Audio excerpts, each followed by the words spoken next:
Lo distinto te ha encontrado. Esto es Infinita Podcast. Encuentra nuevos episodios cada semana. Suscríbete. DT, Decentralized Technologies.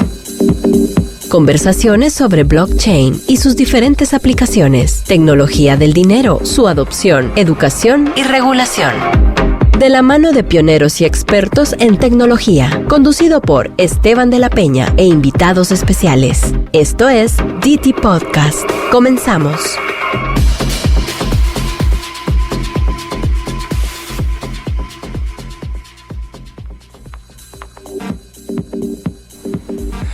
Bienvenidos al episodio número 41 de esta edición especial en vivo del DT Podcast. Es un honor estar acá con ustedes en cabina. Estamos con Rafa el día de hoy y tenemos a un invitado especial que los tenemos conectado desde Frankfurt. Se llama Eyal Shani. Eyal Shani es un amigo que acabamos de conocer hace poco y hemos tenido muy buenas conversaciones acerca del tema y bueno, dijimos traigámoslo aquí a la radio a compartir de su experiencia. Él ha aconsejado a muchas empresas y diferentes instituciones sobre el tema de blockchain, en parte una plática que se llama un poquito como Blockchain Basics, le podemos decir, donde habla sobre el origen del dinero y realmente te llega a los conceptos básicos para entender el impacto fundamental que va a tener blockchain. Entonces, realmente, pues, quisiera entrar de una vez a la conversación. El día de hoy, pues, estamos en una cabina nueva. Gracias a Infinita acá por tenernos. Entonces, también empezamos un poquito tarde y directo. Vamos a la entrevista. Eyal, how are you? Can you hear us? Yes, how are you guys? Thank you for asking. Well, and there we go. Thank you for being here. Could you please tell us just a little bit from your background and what you've been doing? Yeah, absolutely. So I like to say that I came to blockchain before blockchain even started. So I was researching in Israel at the Hebrew University coalitional game theory, and I was a software developer. Now, coalitional, everyone is familiar with strategic game theory. Everyone knows what's Nash equilibrium, what is a prisoner dilemma. I mean, the majority of people know. And coalitional game theory, it's the stepsister of strategic game theory. It's the science of how entities that are not trusting each other come together to make decisions and to achieve something together. So whoever is familiar with blockchain is very clear how this is the background to what later led to decentralized algorithm and consensus and Bitcoin later on down the road. And so I was doing that for 5 years, and then I was also a software developer for 7 years. After completing my MBA, I was drawn more and more into the world of financial technology. And then when Bitcoin started, my thesis advisor at the time, he said, why won't you move from doing coalitional game theory to researching blockchain? And then actually started. But for me, and this is what I talked now recently in the Blockchain Center of Colombia in Medellin, is that actually, so for most people it sounded like this came out of nowhere, but actually for us scientists in the field, it seems like all the papers we've been reading throughout the years, they're taking a different life, and every startup company is actually based on some one or more papers that we've read in the past, and it's very interesting times for us. Nice. So you've really gone into the fundamentals of this, and why don't we just So from your background, I see you started studying theory, and then when did you start to see that this was actually something, something palpable, and the Bitcoin was actually going to be something more than just an experiment? Everybody has this moment when they face Bitcoin and they finally understand like the huge, this mind blowing moment. What was like your mind blowing moment when you realized what Bitcoin was? So honestly, and no, this is a very good question, because a lot of people, when they hear you're working in the blockchain sphere, they just assume, especially someone like me that's been there, like I said, before it started, and I've been with Bitcoin since it started, they expect you to just have to be super rich and to be the maximalist that is really pushing towards the one world, one coin. And I'm not like that. So from the start, I've been very, very excited about the technology and its applications. Whereas Bitcoin, at the beginning, I was very excited about it, but for me, at least, later down the road, it just became some sort of more of a religion for most people that's involved. And this is actually drew me a little bit back into the fundamentals of it. And I think blockchain as a technology has a lot of potential to changing our lives and changing even the way we see democracy. Whether it's going to be Bitcoin or Ethereum or one of the other things, it's bigger than me to say, but this is how I see it nowadays, at least. Great, and what do you think that really, sparked this into this? Let's call it proof of concept or public blockchains that are working already, that push the theory into practice, and it really started getting traction. What were the key elements there? So I think what really drives today the blockchain industry is the streak of security breaches that we've seen in the past years, starting in Equifax and Yahoo. Maybe the most famous recent one is what happened with Cambridge Analytica and Facebook. And people start to be really aware of who's holding their data and what is their data being used for. This is one. And the second is just, I would call it the modernization of fintech. So there's been the other trend that is very closely related to blockchain, which is the open banking system. So all this efforts that companies and governments together are doing in order to consolidate and to get basically more competition into the banking sector and the fintech market. And I think blockchain, this is actually what I wanted to talk about today. I don't know if what Satoshi did back in 2008 is going to be used, actually, and this is a very interesting question. But generally, what we're seeing in blockchain, all the standards are being developed for custody, for privacy. I think they're going to be very, very important in the near future, even.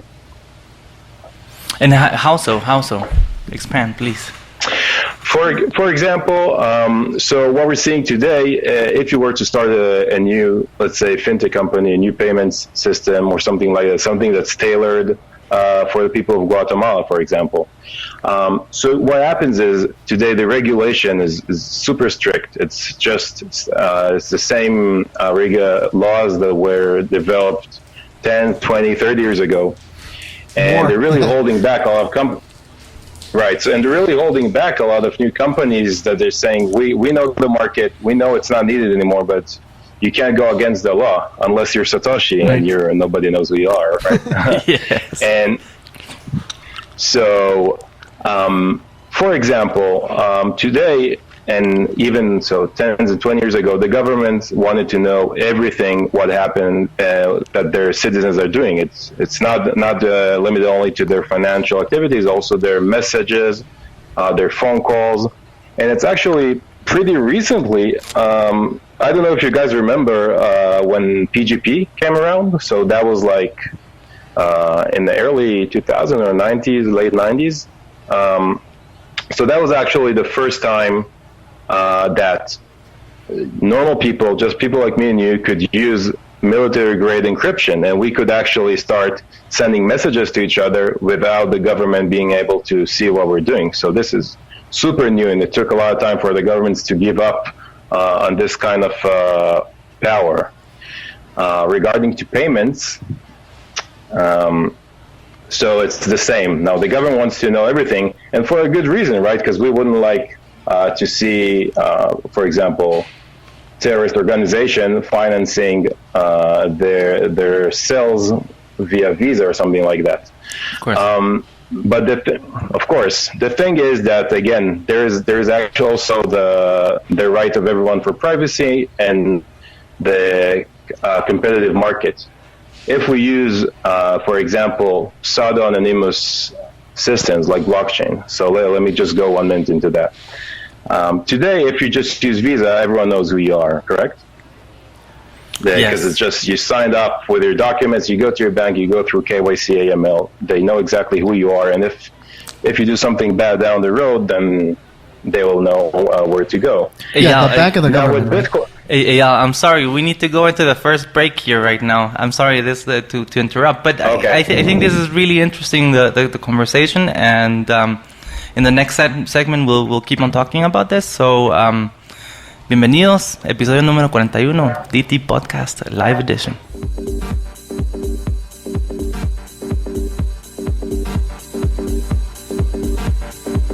But I think we're doing good. Bueno, bienvenidos de vuelta aquí a cabina en esta nueva radio infinita que se está reinventando.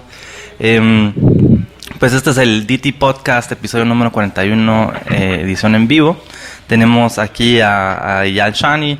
Eyal, pues, como estaban mencionando, es un amigo que conocimos y él desde Frankfurt nos está acompañando acá para compartir con nosotros su conocimiento. Él es un advisor de blockchain y de temas relacionados con esto, y pues si tiene mucho conocimiento en la teoría y de dónde viene, y esa es la meta de este episodio, pues realmente llegar a los fundamentos. La entrevista es en inglés. Cualquier pregunta pues nos pueden escribir al WhatsApp en cabina y seguimos con la conversación. So yeah, you were mentioning, so right now the like current payment systems, how it works. If you make a payment using a credit card, you mentioned like everybody knows who you are, right? Quería decir que ojalá la próxima vez lo hacemos en español. Bueno, español. Ahí está, sí habla español. No, es que mi nivel solo llegó hasta ahí.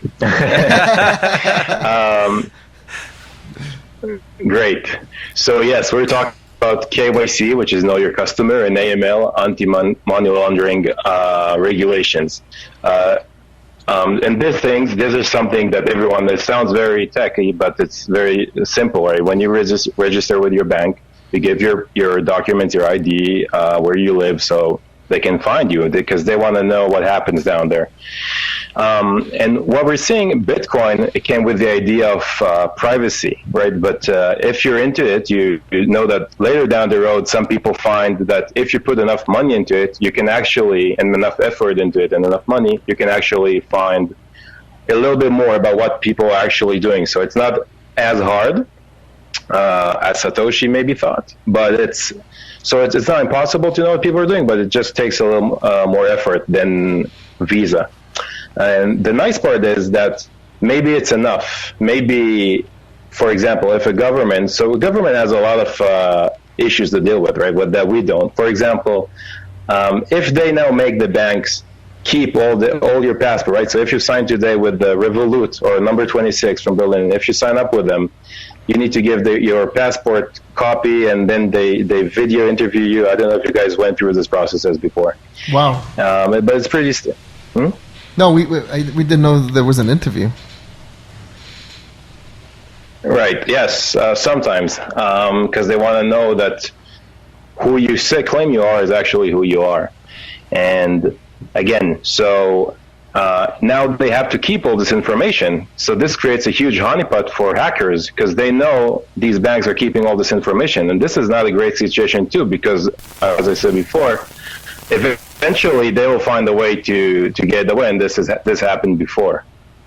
So if the governments could, for example, lower the regulation, make you not have to do this stuff, but they know that down the road, if they put enough money, they can find out what the bad guys are doing on the network. Maybe that's a better solution. Mm-hmm. So that's the example I wanted to give of using what's called blockchain standards without actually using consensus, let's say. Okay. So when you mentioned, I mean, with enough effort, you have all this transparency. Maybe let's go a little bit deeper into this, because I think Bitcoin and blockchain in general represents, a radical transparency that we weren't used to before. So when you say, it's you need effort, obviously, because it's not, a network designed like Visa and everything to track every transaction and everything from the beginning on.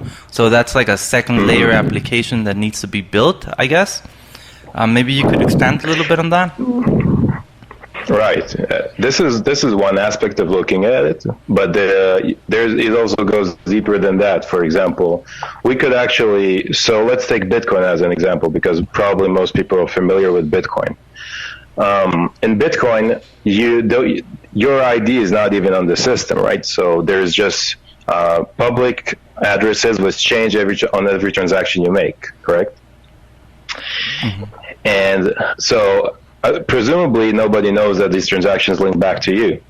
But it's enough, if you put enough effort into it, you could actually cluster all the transactions together. So let's say you think that you're safe because you say, hey, I want can you transfer me some money to this address? And you give me your public address and I transfer you, let's say, 2 Bitcoin. And then the other day you create a new address for yourself, it's free. You create a new address and you get money in another address. So you might think, oh, nobody can know that I own both those Bitcoins, but it's just not true, because with learning algorithms and just clustering all the public information that's on the blockchain, we can actually link all this stuff together. I actually been writing like a paper recently about this, and it's a work in progress. It's already about 100 pages, so it's not as easy.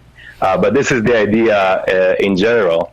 And this is actually what led to the birth of stuff like Zcash, right? So what is Zcash? This is a fork of Bitcoin. It's very similar to it in the properties of how it works, but they actually take off some information from the public blockchain. So for example, in Bitcoin, so your random public address sends 2 Bitcoin, for example, to some other public random address. But in Zcash, we don't even have that, right? So this is going to make it even harder for whoever is using that to track down what happened, even though even there, some hackers found a way to go around that. So it's a cat and mouse game that is never ending. In general, it's always cat and mouse in technology, right? But right now, the thing is there's this fundamental change in how we view money and how money can be like, how can a person transfer value to another? I think, and can you talk about a little bit about like, what do you think is new that blockchain and cryptocurrencies bring that didn't exist before? Yes. It's an interesting question because, so I don't know if you guys are familiar with David Chaum. I've read a little bit about him. Mm-hmm. I heard an interview. Right. So David Chaum is, again, for many of us people in the scene, people consider him as the godfather of crypto. He was 28 when he did eCash. That was before I was born. That was in '83. He started eCash. It was a system. It was a centralized system, right? So it's supposed to be sold for a bank, and where you could actually transfer money. It's what it says. It's eCash. You had the first representations of cash digitally, and you could move it one to another without the people who actually own the system knowing about it. So it mimics the real life cash that we have today in digital means back in '83, right? And it was somewhat of a success, but still people didn't want to use it. So the cryptography, what I want to say here, existed like 40 years ago, and David Chaum is actually back now. He started Elixir, which is a competing blockchain to the rest of them, to Bitcoin and Ethereum.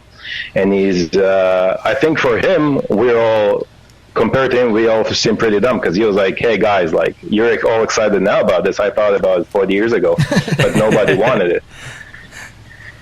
And so it turns out he actually some banks used it. I remember. So the biggest one I think was Deutsche Bank, and it was also used in Australia and in Austria. But eCash eventually lost to credit cards, which started to be a super easy way. We're talking about late 90s now. So he invented eCash in '83. It took him till I think '98 to his company. He did a spin-off of a company from the university. In '98, was relatively widely used by a couple of banks, and we're talking about the days of that e-commerce started, but e-commerce was just it was a lot easier for people, I guess, to use credit cards, and the company died. And so we're seeing this happen in '83. Now consensus. Now this is a big thing that everyone's talking about in blockchain, and in the early days, it seemed to me like everyone. So as I was saying, like consensus, all the things already have exist in writing from the 70s, 80s, 90s, and people said, okay, we have Bitcoin, we have Nakamoto consensus, which I'll talk about a little bit later, and this is not good enough. So they started to adapt other consensus, like the one we're seeing, for example, for Libra, which is called Hot Stuff, which is actually, again, based on a very, very old consensus protocol that we've seen that was developed 25 years ago. And they said, this is going to be faster, and this is why we need that. But again, if you look at as blockchain as a product, you want to say, okay, what is the market fit? Who actually needs that? So we're asking ourselves, okay, if all these new systems are based on all these old protocols that existed here 20 years ago, so what happened? What changed now that makes them come into use? And I don't know if I have the answer for that. And what about but I feel like Bitcoin for some people, or at least in my perspective, solves the problem of being able of centralization in some way. Do you feel like blockchain in general and Bitcoin as the first implementation of this consensus mechanism, does it solve a problem that didn't exist, that wasn't solved before? Or you think it was already solved but nobody was interested in it? It just, all of a sudden, it went viral. Right. There are two things to what you said. The first is when you say that centralization is a problem. So what kind of centralization do you mean? So it's actually interesting for me to know what people in Guatemala say. So are people concerned that all their money is held in one bank, or the government knows too much, or what is really keeping you up with it? I don't know if I can speak for the people of Guatemala. In my perspective, I think centralization in terms of who controls the monetary system and who controls access to the monetary system, there's a centralized control. Yes. So, I mean, it's not... Every country has a centralized control over its monetary policy. Not all of them, actually. I was recently in Panama, and they're using US dollars. And but most of the countries, I think Guatemala, they use quetzals, right? Yeah. Yes. Right. So they are in charge of their money, and again, for the reason that they want to know what people are using it for. But it also opens the way for misuse, right? So if, let's say, the government doesn't have any brakes on their system, and you want to run against the president, he might stop the funding for your campaign, which is not great, right? Right. But then again, I just think that the idea of Bitcoin, good as it might be, it just goes, it's jumping way too much ahead. It's just jumping, because let's say even if you decentralize money, you still didn't decentralize democracy, for example. And right, because so maybe they decentralize money, but there's still some people in charge that change every 4 years, let's say, and they decide what to do with that money. Exactly. Right, and these guys decide what to do with that money. So really, in terms of game theory, the incentives are misaligned, And I feel sometimes that people, they try to solve with blockchains problems that if you try to solve something that doesn't align with reality, it's not going to work. So, for example, I recently ran into a company that is trying to do like a blockchain tracking for luggage. Okay, so if you lose your luggage, then they claim is that if you lose your luggage or it gets damaged or something, then you don't trust the company to handle it right. So you want it to be on a public blockchain so you know they handled this correctly. And so I asked the CEO if I actually travel a lot, so I think it's a big pain. But if you don't trust the company to hold your luggage, but you do trust them to put a pilot that will take care of your life for the duration of your flight, this is creating here, right, misaligned incentives, because you cannot trust them more than what you trust them for your life. It's a really I think blockchain. It's a really interesting point. I think I'm sorry to interrupt, but we need to go to the next break. So what we're talking, just to sum it up, is incentives, and we're gonna keep on talking about incentives and game theory in the next segment. So thank you for listening to the DT Podcast Live Edition number 41.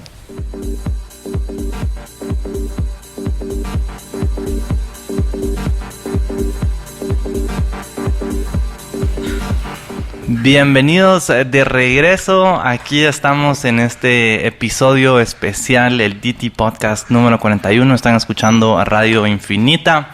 Le damos las gracias a Radio Infinita por este espacio. De verdad creo que es uno de los únicos espacios en radio en vivo donde se habla de blockchain y después de todas las implicaciones que trae esta nueva manera como estamos organizando la data digital.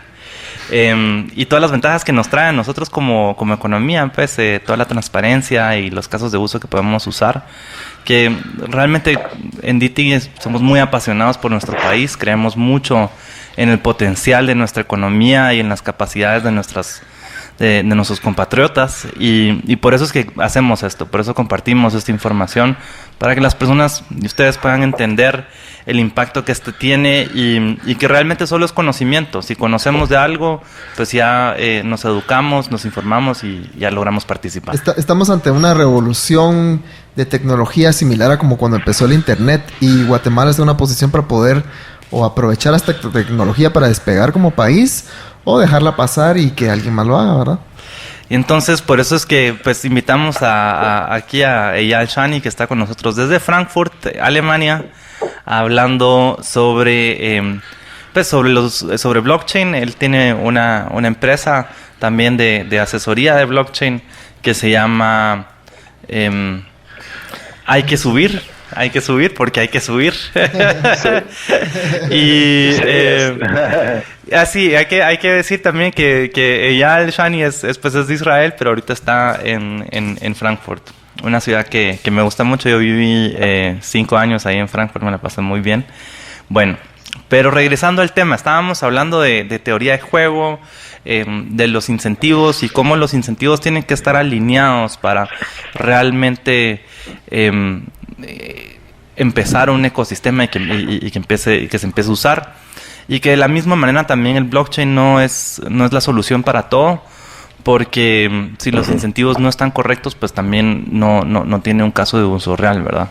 Entonces ya nos estaba contando de una empresa aplicando blockchain para el rastreo de las maletas en los aeropuertos. Y un punto muy interesante es, bueno, si no le confías a la empresa, ¿por qué vas a confiar? Estás confiando tu vida en el piloto que está montando el avión, pues la maleta tal vez no es lo más importante para estar rastreando, ¿verdad? Ahí estamos, yeah. So let's keep on. Hello. Hi. Yeah. So we're talking about that example of the company of the luggage and again, putting your life in the hands of a pilot that was trained by the same company. So what happens usually is, again, so as you said, people have a problem with centralization, people have a problem with the lack of privacy, so they opt to blockchain. But what they forget sometimes is that, right, everything has a trade-off. So if you decentralize your system, it will inevitably be more expensive. Why is it more expensive? Because you just give more people the same data, so it's replicating the same data with more players. So you just now need to hold the data, and now they need to communicate one to another to reach consensus, to accept what is the right thing to do with that data, which is obviously in its nature more expensive than just letting one guy decide, like a dictator. Right. And so when things become more expensive, then people start to say, hey, wait a minute. So I just wanted privacy. I didn't want to pay more for that. And then it becomes interesting when you actually consult companies or startups that are small, and they say, hey, I want to do that. But then when they actually look into the market, they need to see if the market is willing to pay this added value for getting whatever they want to get. So for the basic example would be, so today you have your email, right? So let's say you want to do a decentralized email where there's a couple of trusted parties together that decide what to do with all your private data. So that will be more expensive, and now everyone's used to not paying for the email. Will people start paying for email, for privacy? I don't know. But this is the kind of trade-off that we do at IQ Subir, that when we consult governments or startups, this is kind of things we make them think about and put their efforts into understanding prior to launching, so as to make it a better and successful product in the market. I had this idea for a startup called homeemailserver.com. Basically, it was a tiny server based on a Raspberry Pi where you could run an email server in your home and store your data. We're still working on it. Okay. So this was going to be the basic for a decentralized storage solution, right? Yes. Exactly. Everyone is responsible for their own data with their own email server at home. Right, but don't forget that again, blockchain is a replicating system, which means that everyone on the network, they have the same data that you have. So don't keep your stuff that you don't want other people to see, right? Yes. Exactly. So, right. And you mentioned there a good point, and I want to take that cue, that blockchain is a replicating system. So where do you see, applied, where do you see the most or the best use cases? Where can we really take advantage and of the added value that blockchain is bringing? Right. Obviously, I think that's the sad thing about blockchain these days, that it used to be all the sexy topic that everyone wanted to know about, but it turns out that it's very, very interesting, but maybe for me, because it just implements all this game theory that I studied, but actually, in terms of what it's used for, maybe, again, for the average person, it's not that exciting. So what turns out is that it might solve, for example, regulatory problems. So let's say now in the future, we can go back to the same example. If you oblige a company to hold your data, your passport copy, your phone number, your name, you just make them do it. So instead of trusting one company with it, you can say, okay, I will trust 10 companies instead. It's going to be more expensive, but it's going to be safer. And again, I can have more confidence that nobody is misusing this information unless these 10 companies collude together to achieve that.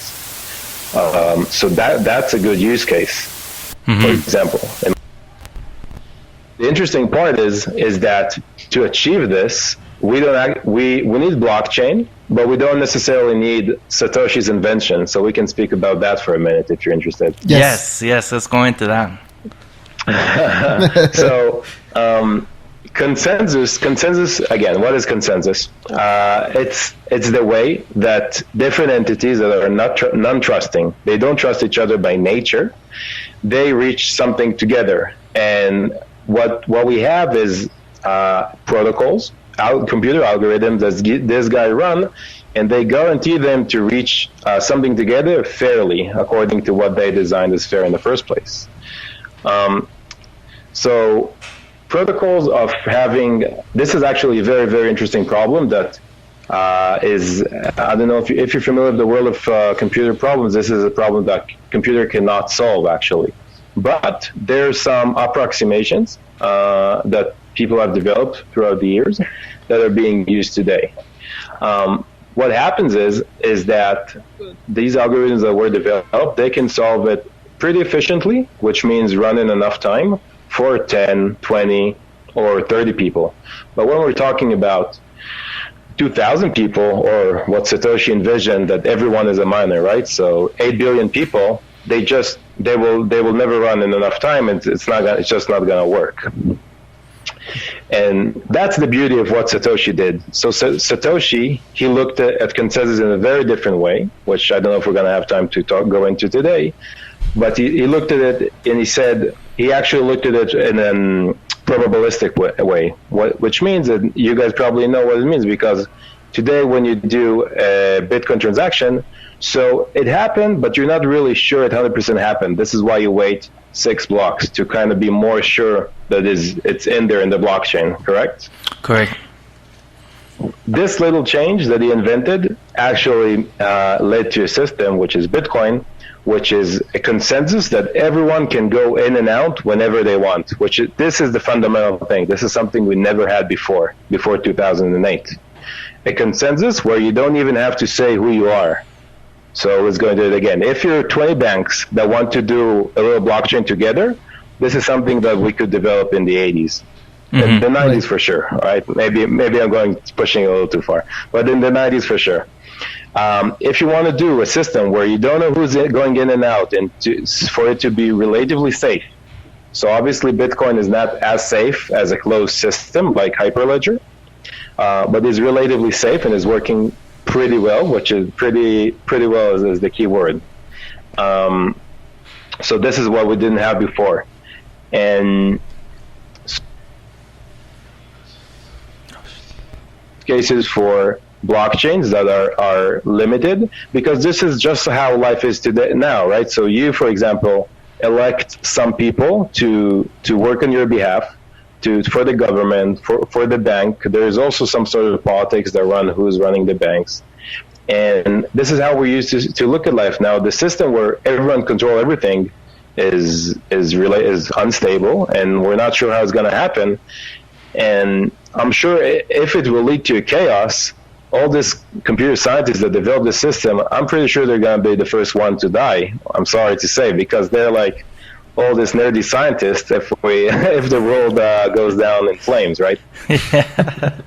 Okay. Well, we'll have to take the cue for the next break, and then we'll keep on talking about consensus as we're talking today. So welcome to the DT podcast, episode number 41, live edition.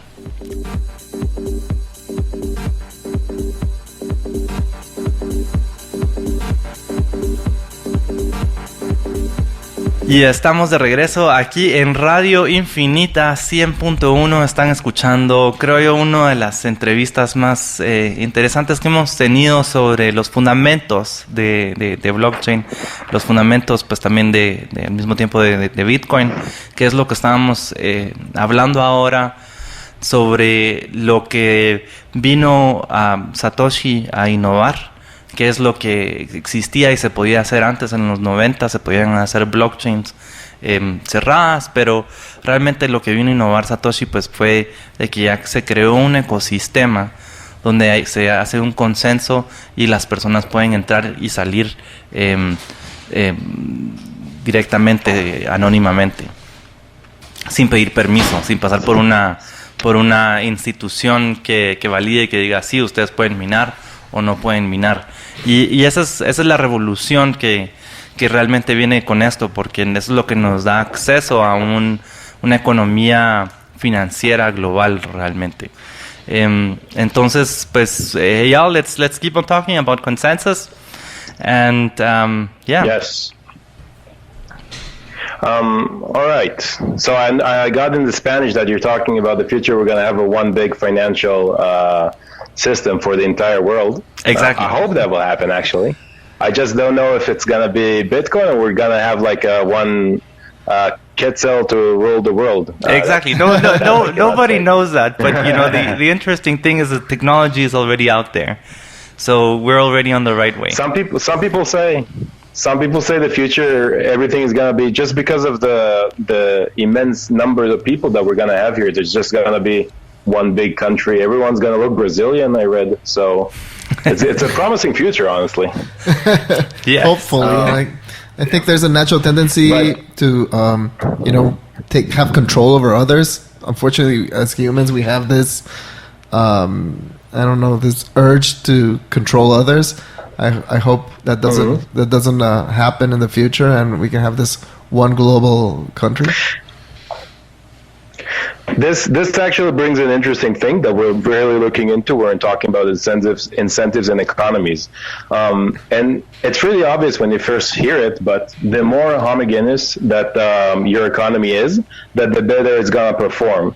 And you can clearly see that economies like north of Europe, Denmark, Finland, Sweden, these guys, they're really somewhat similar in their culture, somewhat similar in their lifestyle, and their economy is really strong, and the countries really perform well. They're clean, they have great education and great hospital system, whereas other countries that relatively have a very varying people. For example, let's talk about Spain, because Israel, obviously, everything is beautiful here. It's we're working on war and nothing. But in Spain, for example, we're seeing the story of Catalonia, where, like in a nutshell, and I'm definitely not an expert on the matter, but in a nutshell, some people are claiming to work harder than the other, and saying they're pushing the economy, and therefore they want to have their own economic system and their own country, even, right? So all this stuff creates friction, and I definitely don't know if it's right, so this is really not my point. But what I'm saying is, what we're seeing and happens in real life really goes down to when we're talking about Bitcoin, because this is consensus. So what happens if you want to make something like Bitcoin work? Then you actually say, hey, everyone in the system, you need to kind of have the same similar incentive to me, which is never going to happen. This is what we're seeing today, that many people, for example, they're already they're not miners on the system, and officially they're not part of the system because it's too expensive for them. They're not living in a place where electricity is cheap, or they don't have enough of money if it's a proof of stake system, and it's starting to make a deviation in the system. For me, it's all super, super exciting again from a game theory point of view, because we just see how all the things that we study today operate in real life. We can talk for a second about what is consensus. So, to talk about consensus, we need to really understand what is a distributed system. A distributed system is a system that, again, different computers talk to each other concurrently. They each they don't know about each other, and they know about everyone at the same time. They run their own computation. There is no one clock, so there's no one system that can tell them, hey, this is right, this is wrong, this is the hour even. So everything they have to figure out for themselves, and to get to a consensus with the others what they should do, right? So imagine this is a very, very hard task, right? Even to agree on what is the hour. The story about this that people like to say is the BFT problem, Byzantine fault tolerance, which is coming from the Byzantine general problem. The story goes like this, if I hope I remember it correctly. So we're back to the Middle Ages, and there's a castle. So you're coming with your army, and there are several armies. Let's say there are 11 armies around the castle, and you need to take it down together. The thing is, you guys all need to, if all you guys attack together, you're going to win. But if, let's say, one of the generals is retreating with his army, so he's going to live because he escaped safely, and 10 of you is not enough, and you're going to die to the fire of the castle, right? And so what you need to do is to orchestrate a system that lets you all decide on what time you attack together in order to win. Sounds pretty simple, right? Mm-hmm. Yes. But let's say, so this is Middle Ages. So this is a big castle, and there's valleys and it's trees. It's all beautiful, and rivers. And you're about to kill everyone on the castle. And so you have just men. You send your men to talk to the general of the other army, and so think about the complications. First of all, some generals might be bribed by the king of the castle, and they just want to mess with you and retreat in the last minute because they were paid to do so. The people that you send it might take them some days to go together, and when they come back, they might forget what the other guy said. They might die along the way. They might never come back. And so this is and so how do you make a decision? How do you know that, and even think about this syncing of the system. So let's say you have 5 guys, so you send them to 5 different generals, but it's not all 10 of them, and you don't know what the others said to other people. Some general might say yes to you, might say no to another guy. So all this makes it, you might think, okay, man, it's impossible to make it happen, and it actually is impossible. So the most basic thing that happened in the world of consensus research, which is, again, imagine like how far this is all dating. This is, again, was before I was born in 85. It's called the FLP impossibility. So 3 researchers, very famous today, Fisher, Lynch, and Patterson, so therefore FLP. They wrote a paper that says it's called impossibility of distributed consensus, which one faulty process. So very simple. It just says that even if you cannot trust one general or one process in your system, you will never reach consensus. And this is from 85. Mm-hmm. So I think, so hearing that, you might say, so how did we even become, everyone's talking about consensus today, but this guy says they didn't just say it, they proved mathematically that it's impossible. So this goes again to what I said before. The researchers at the time, they were super bummed about this, but they didn't give up, and they came up with ways. You might have heard about some of the ways. So did you hear about Paxos or PBFT? Raft? I know. I heard about it. I was looking at the Cassandra database, how the Cassandra is a distributed database, but I really didn't go deep into it. No, it's sure. So all these words, these are names of algorithms that they can get you consensus, but under different synchrony. So what is synchrony? So let's think about the guys before the messengers that the general sent.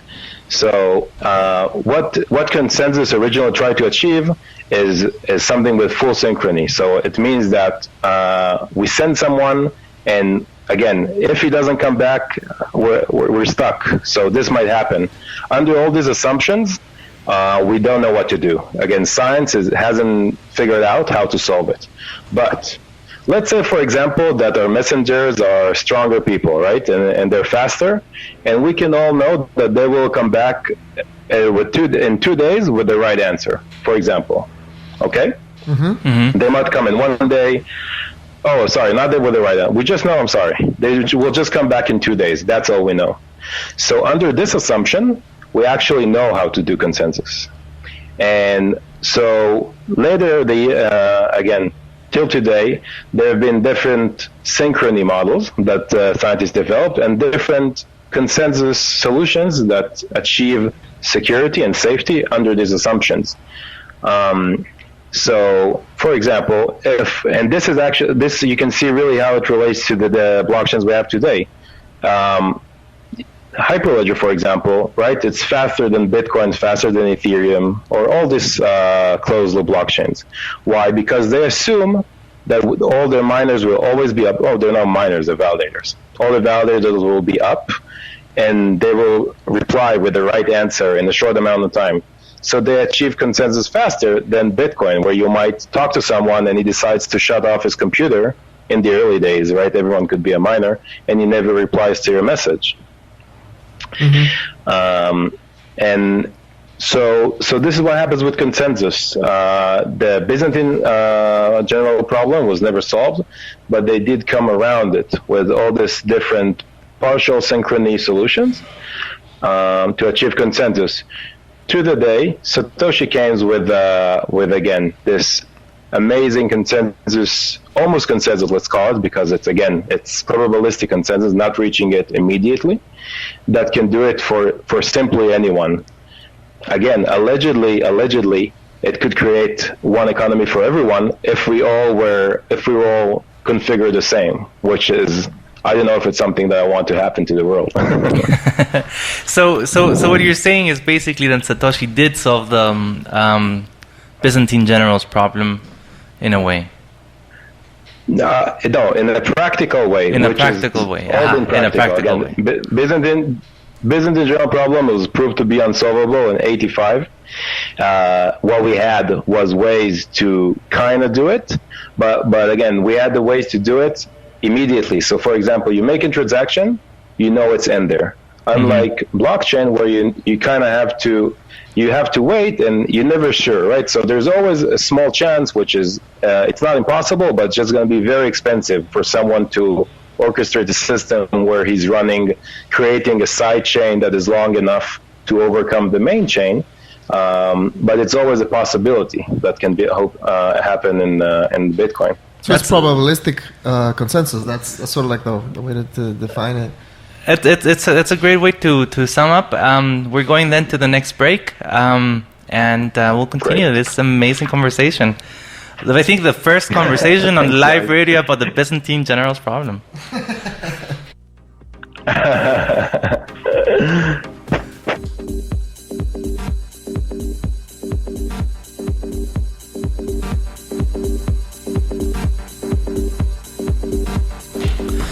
Bueno, y estamos de regreso en, de verdad, uno de los episodios con una conversación muy, muy interesante, muy amena, sobre pues las partes fundamentales de lo que hace todo esto. Entonces estábamos hablando de la importancia de qué es llegar a un consenso, y para ponerlo como, simplificarlo un poquito, es llegar a un consenso, es llegar a un acuerdo con otra persona o con un sistema. Y si nos damos cuenta, en general, en muchas cosas en nuestra vida es de llegar a un acuerdo con otra persona, y si juntas a 3, 4 personas ya es difícil llegar a un acuerdo, a que todos estemos en la misma página con esas mismas personas.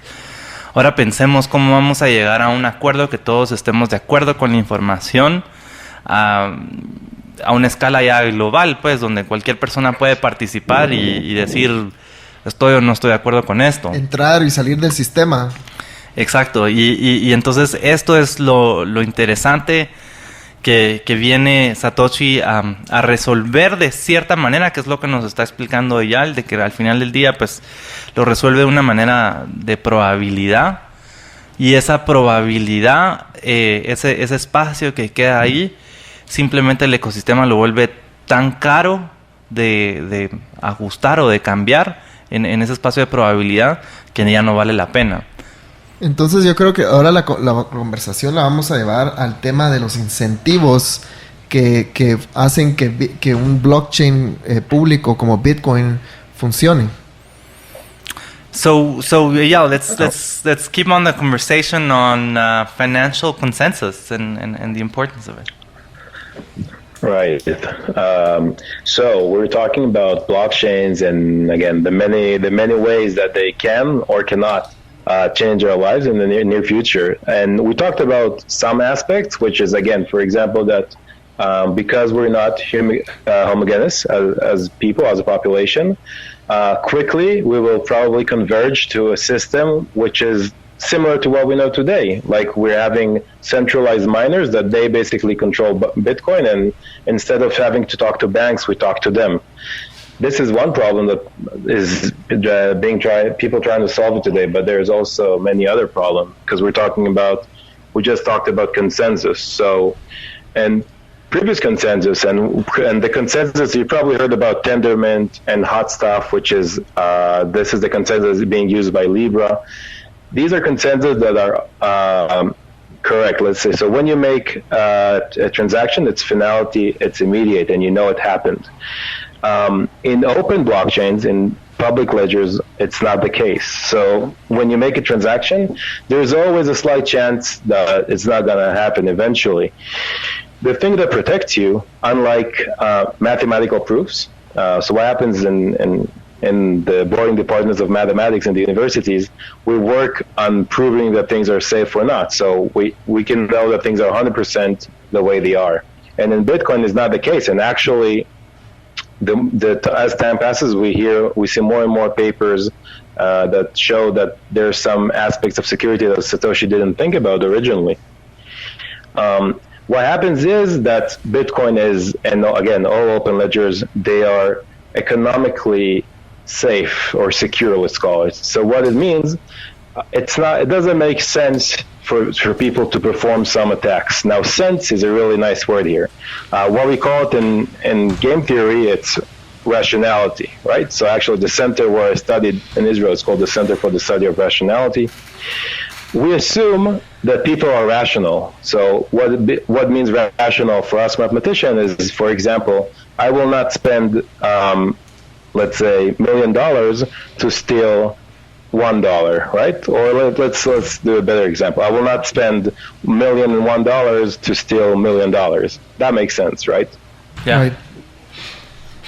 But now think about it. Imagine you save your grandma. She's saving all her life for her pension, and then one day she has $1 million. So good for her. And then somebody decides. He just decides he's not a rational player. He's just a human being, and he decides to spend $1.5 million or $1,000,001 in order to get that money. And then so your grandma, you stay with nothing on the Bitcoin. Assuming Bitcoin is the one system that rules the world, you stay with nothing. And I don't think it will comfort you that you know that somebody else paid more than $1 million in order to leave you with nothing, right? Because you're in big trouble now. And he might have had $2 million in the first place, so he's still good. Right. And this leads to really, really harsh implications to if you really were to implement a system in a large scale. And this is only consensus. Imagine also the case of your address. So the address, as we said before, is your bank account. Is something that is randomly generated today on all systems, because we don't want one central system that has a registry of what person owns which account. But these systems, so when you guys probably created a few Bitcoin wallets in your life, right? Yeah, you just download an app and you have a new wallet, right? Right. But this app, how does it know what is your address? It just creates an address. It doesn't ask anyone else what addresses are available. Right. So there is a chance that two people will have. It's near impossible for people to. It's near impossible to happen, but there's a chance that I might generate today a wallet later today, and we'll have the same address, which basically means I own your money or you will own mine, which is not great. And there's been a guy, which nobody knows who he is, I think, but so they call him the Ethereum bandit.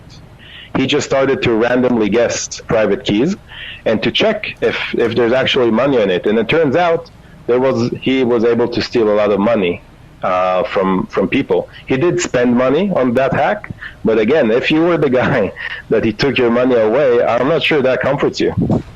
Yeah, of course. So game theory can really take you that much when you apply it to practical solutions, to real life. It really has to go hand by hand with regulation, with product market fit, with what the market wants. With the population you're deploying the system to, in order to make something it's going to work and it's going to be consistent, it's going to be helpful for the people. And in terms of rationality, I'm just thinking about how countries, governments work and how wars happen. There's a lot of that doesn't have is not a rational behavior. I'd like to explore more that subject because I found it interesting. So, what other areas does this apply in, or does not apply? So rationality of government. I mean, obviously, there is the whole pseudoscience, the whole science of economy is based on people not being completely rational. So behavioral science is a big thing, and I think it's really important because, for example, you know that, and you probably feel it too, right? If you were to invest 100 bitcoins, let's say, and you made some money, you have 110. If you let's say you now lose your 10 bitcoins, like the value goes down. If you lose the first 10 bitcoins, you're not happy about it, but it's okay. When you start to lose under 100, which was your initial 100 bitcoins, it starts to hurt more, right? Right. But again, from a pure mathematical point of view, it's supposed to hurt the same. So again, people are just irrational to begin with, and this is not good news for a blockchain-based system, because we're talking about algorithms. If you want to deploy them again on a large scale, I think governments, again, they have to listen to the people, and people are being many times irrational, and this is how they just manage the budget. They take away a little bit or a lot from us people, and then they decide what the general public wants to do with it. And I've heard, I'm very pro of direct democracy, but most people actually are against it. And so I've heard some people say recently that democracy is probably the best way, like to run a bad situation, something like that. There's like a saying people say around. So people know it's not great and it's not working the way it should, but they don't know any better solution for now. Actually, if you look into science and game theory, you actually can prove that dictatorship is the only way to govern something without giving people incentive to lie and to bribe and to cheat. And every way you change it, every other way you tweak it, there's always be somebody that will have an incentive to cheat or to bribe, and he will benefit from it, an expectation. Yeah, but then you always have the natural problem of power, that the power then or the one taking decisions is always to maintain its power, it needs to slow down innovation and it'll just care for itself, right? Yes. What I like about blockchains, and again the consensus that Satoshi invented in 2008, it gives the opportunity. So I would say, if you think about it a little bit, if let's say Bitcoin or Ethereum, one of them become the one currency to rule the world, in a few years we're gonna have miners that are so strong, and they will basically run the system, and nobody will be able to change those miners, unless something really bad happens. It will give everyone at least the opportunity. At least if you're smart enough, if you speak well enough, if you're well connected enough, you can raise enough money to that's all you need. You just need money to have the infrastructure and be another miner in the system, and then start to see what the other guys are doing in there. But the thing is, it's just way more complicated than that, because government is also involved. Is always involved with power, with police and with military. So imagine these guys with their money, they just get their hands on some power, like the physical power in the world. It can also be very dangerous. Yeah. Well, that's really interesting, Eyal. And I'm sorry, this is the last segment. I thought we still had another segment, but this is the last one. So, could you just say some closing words on your thoughts and incentivize? I think just expanding on the concept of rationality, I don't know if you're familiar with the EOS blockchain. I think that was an interesting experiment on rationality and incentives. There's a lot of criticism right now because it's becoming centralized and the miners are just this small group. But I think I thought it was an interesting human experiment. Indeed. Right. That's a good way to put EOS, actually, because there was a very little innovation on the technical side, but there was, again, on the human side, and to see how people communicate with each other, it can be good. So I think blockchain. Mm-hmm. I think it's the best way for nerdy guys like me. If you're a mathematician, if you love economy, and you want to impact the world. So definitely this is the best way to chip in and contribute your opinion, your idea, and to see how things changes. And it's super, super fast these days. And also I think it's very exciting. Bueno, ahí lo escucharon de mismo Eyal, las razones por cuales hay que involucrarse, porque pues esto tiene un impacto positivo. Les damos las gracias por escucharnos, por acompañarnos, por escribir. Lamentamos que no logramos llegar a todas las preguntas que nos enviaron, que sí, de verdad nos enviaron varias preguntas desde los diferentes chats.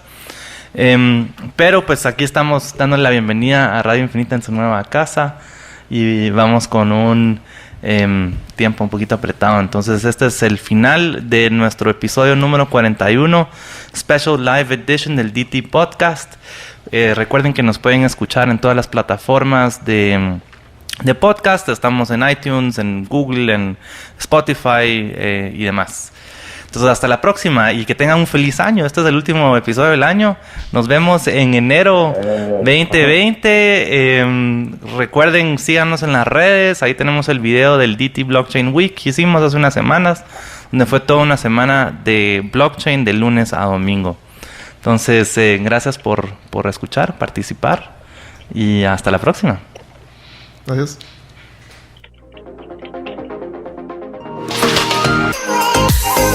Lo distinto te ha encontrado. Esto es Infinita Podcast. Encuentra nuevos episodios cada semana. Suscríbete.